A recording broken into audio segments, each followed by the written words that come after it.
clearly one of importance to investors these days. For more, we are joined by Randy Charles Epping. He's the author of the book, A Beginner's Guide to the World Economy.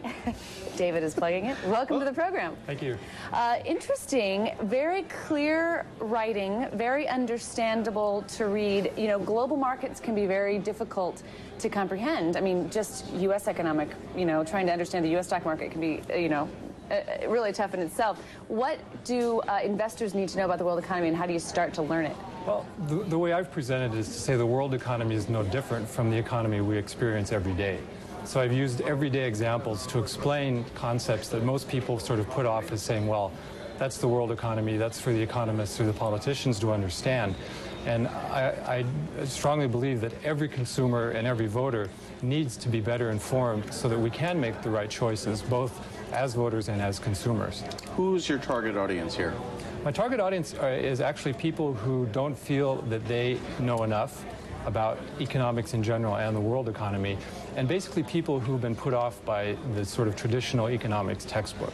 The idea that you would sit down and read one of those thick things that we all were confronted with in Economics 101 as an adult, as a professional, whoever we are. We can be an environmental activist, we can be a student, we can be a housewife, we can be a professional who's actually in a business that's exporting and involved in the world economy. If we don't know the basics, we really can't play our role.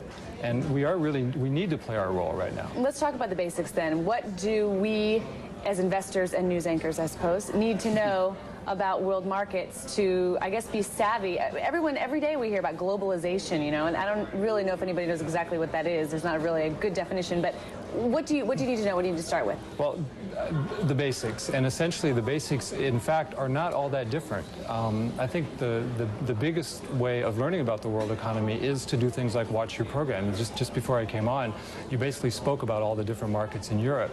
The average person might tune that out because they say, well, I don't have enough understanding to participate. We all do have enough understanding.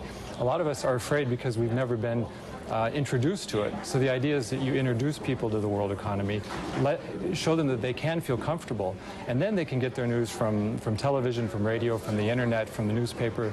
The New York Times yesterday had 5 articles on the front page, 4 of which were related to the world economy.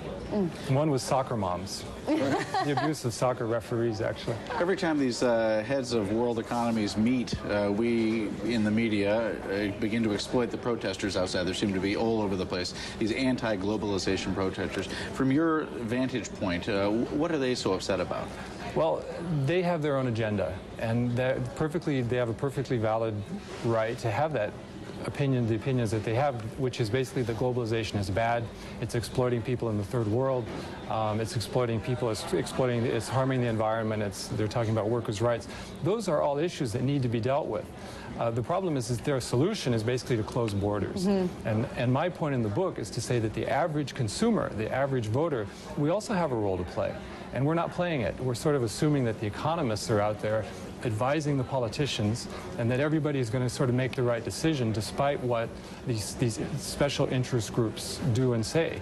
And essentially we as consumers and as voters, we are a huge special interest group, and we're not making our voice heard.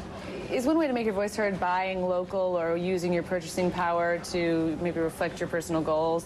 It is, absolutely, but that also needs to be based on a thorough understanding of the world economy. The idea that a lot of people say they don't want to exploit people working in the third world, so they just won't buy anything from the third world.